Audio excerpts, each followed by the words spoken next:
Bonjour à tous, ravi de vous retrouver pour Locataire. Aujourd'hui, nous sommes au centre hospitalier de Saint-Denis pour une consultation un peu spéciale dans son jardin pépinière de plantes médicinales. Suivez-moi. Une chose est sûre, l'avenir est ce que vous faites maintenant.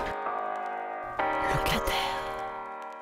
Je voudrais du soleil vert, des dentelles et des théières, des photos de bord de mer dans mon jardin d'hiver. Je voudrais de la lumière comme au Nouvelle-Angleterre.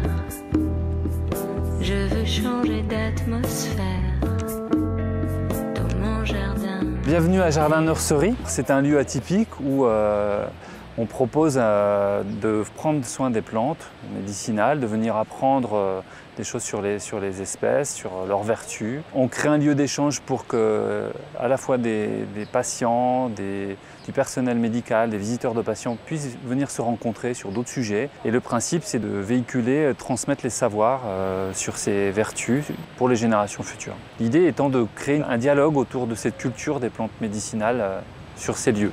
Ici, on a la chance d'être dans un grand espace. On a donc pu élaborer une structure qui s'ouvre en deux pour permettre un espace d'atelier. C'est une structure très légère en cryptoméria. On a voulu aller jusqu'au bout du concept et d'utiliser une espèce médicinale pour la structure. Elle laisse passer l'air et la lumière, mais elle protège aussi les plantes au sein de cette pépinière. Quelles plantes y a-t-il dans ce jardin la nurserie? Il y a une base de 50 plantes qui sont soit endémiques, soit indigènes, et qui ont tous comme point commun qu'elles sont médicinales. Les premières viennent de pépinières et ensuite en fait on les reproduit. Une fois qu'elles ont atteint la taille maximale par rapport au pot, au contenant, on les replante dans les jardins pour qu'elles puissent continuer à vivre leur vie de manière agréable. Et vous avez des plantes qui sont inscrites à la pharmacopée française? Il y en a une dizaine il me semble. En fait on a un livre qui reste présent sur le site. Ah, le guide de la phytothérapie créole. Ouais. Bien se soigner par les plantes créoles. C'est toutes les affections en fait. On sait que pour les articulations, on aura telle plante. Ensuite, on peut avoir aussi les noms vernaculaires pour reconnaître avec les noms latins.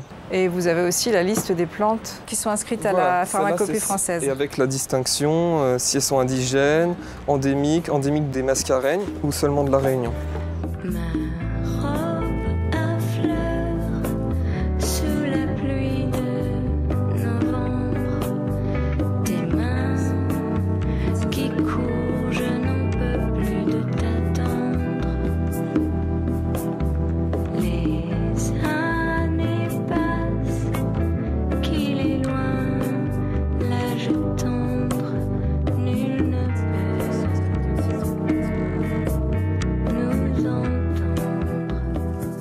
Un symbole des plantes médicinales à La Réunion. Elle est très connue des jardins, le yapana, tout le monde connaît le yapana. Pourquoi faire don d'une plante? Les gens sont encouragés à venir avec des plantes qu'on n'a pas encore pour enrichir la diversité des plantes présentes sur le lieu. Vous serez invité à inscrire au sein du tableau une histoire ou une utilisation des plantes qui fait appel à la tradition des tisanes à La Réunion. Le mieux, c'est d'offrir une plante avec laquelle on a une affinité, notamment si on connaît des utilisations médicinales ou une histoire. Ça peut aussi faire partie du patrimoine, on va dire, végétal de La Réunion. Mais quel type d'histoire, par exemple? Toutes sortes d'histoires. Ça peut être sur leur introduction à La Réunion, ça peut être le côté ethno-botaniste, c'est-à-dire les légendes entourant une plante, ou alors des utilisations vraiment très pratiques, une tisane, une posologie. Et le calopulé, vous en avez ici? Oui, bien sûr. On en a le plus beau, il est déjà replanté au sein du jardin. Sert à agrémenter les plats. Exemple, cabrima salé. On va partir à l'atelier alors? Allez, c'est parti.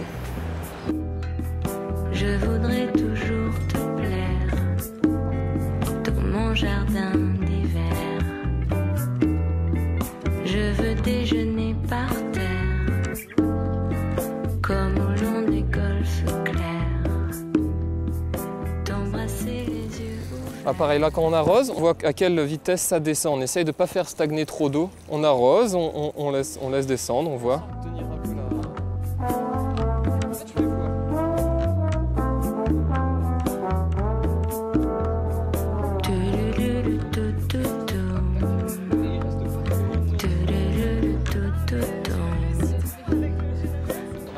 Là, après c'est peut-être mon regard, hein, mais c'est ça que j'essaie de transmettre, c'est genre Là, je vois qu'il est... Il est bien. Il est bien. Il se tient. Voilà. Je suis passionnée de plantes. Je viens à l'école du jardin planétaire justement pour apprendre. Et aussi quelque chose de plus profond, c'est vraiment un besoin de retour aux sources. Et du coup, je cherche ces informations-là auprès de mes parents, des amis, des personnes âgées, etc. Mais aussi à travers d'associations telles que l'école du jardin planétaire où du coup, il y a des ateliers qui sont accessibles financièrement parlant. Et moi, jouer dans la terre, là, comme ça, je kiffe. Et là, qu'est-ce que vous faites? Là, ce que je suis en train de faire, c'est planter ce qu'on appelle le petit baume. Et du coup, ça s'appelle Plantiféralgan ou Doliprane qu'on utilise comme tisane. Vous allez le planter dans votre jardin? Oui, j'ai planté dans le jardin. Je vais m'en servir aussi comme tisane. C'est vraiment un besoin de retrouver mes racines, en fait. C'est ce côté lien à la terre, en fait. C'est vraiment quelque chose qui remplit mon cœur, qui remplit mon âme et qui me fait tenir, en fait. Donc c'est ça que j'ai besoin aujourd'hui. Si vous voulez participer à un atelier ou faire don d'une de vos plantes, vous pouvez contacter Antoine au numéro indiqué ci-dessous. Locataire, c'est fini. Rendez-vous la semaine prochaine. D'ici là, portez-vous bien.